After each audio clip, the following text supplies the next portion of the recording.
¿Qué tal, familia? Me da muchísimo gusto hoy estar en esta mañana con cada uno de ustedes.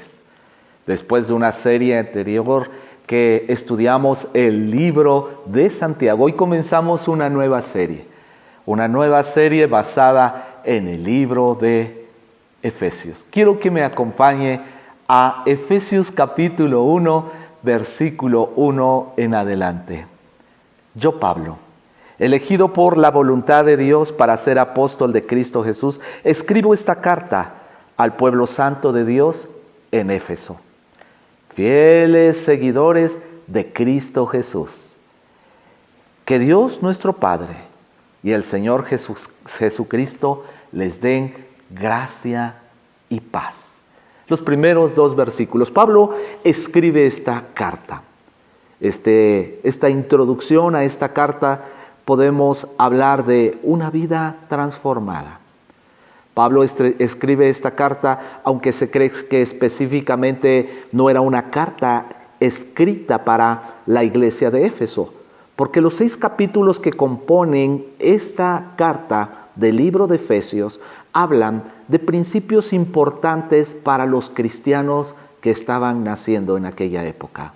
Sí, cristianos que se encontraban tal vez en una serie de problemas.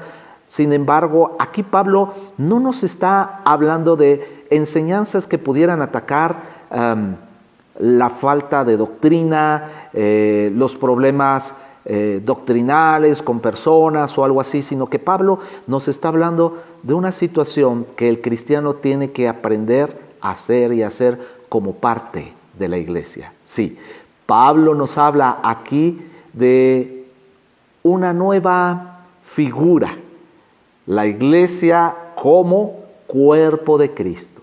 Todos somos el cuerpo de Cristo. Y todos como cuerpo de Cristo tenemos una función importante dentro del cuerpo para la extensión del reino de Dios. Después de que Pablo era uno de los grandes perseguidores del cristianismo, Pablo se dirigía a Damasco y dice que tiene un encuentro personal con Jesús.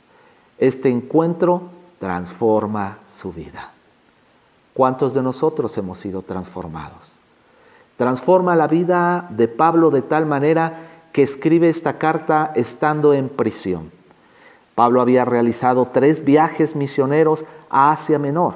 Había establecido diferentes iglesias. Había estado incluso tiempo antes de escribir esta carta, 3 años trabajando prácticamente como misionero en Éfeso.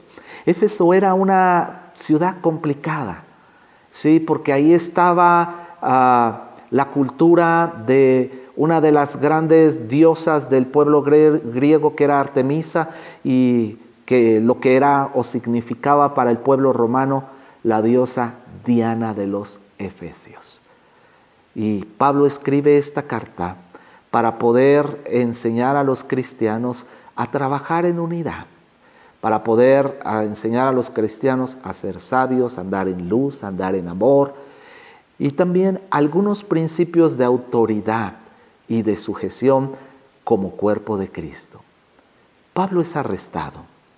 Después de su tercer viaje, es llevado a Roma y llevado a un lugar, a una casa, en arresto domiciliario.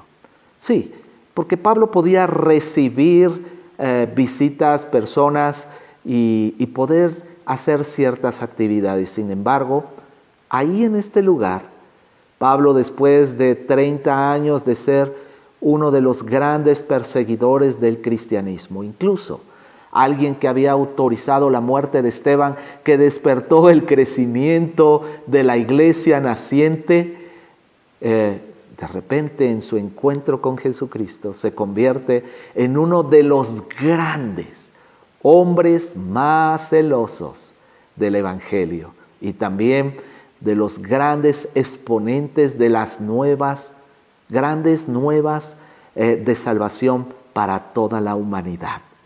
Dedicándose Pablo prácticamente, aún como judío, dedicándose a predicar el Evangelio a los gentiles, esto es, a los no judíos, con un énfasis impresionante. Puedo ver a un Pablo transformado, a un Pablo redimido, a un Pablo apasionado. Sí, su encuentro con Jesucristo marcó una etapa importante en su vida. Sin embargo, su pasión, su denuedo, su entrega lo llevaron a fortalecer con la palabra de Dios a la iglesia naciente.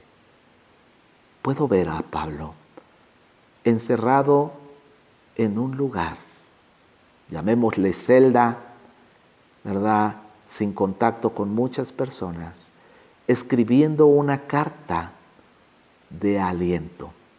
Esta serie se titulará Una carta de aliento para la iglesia.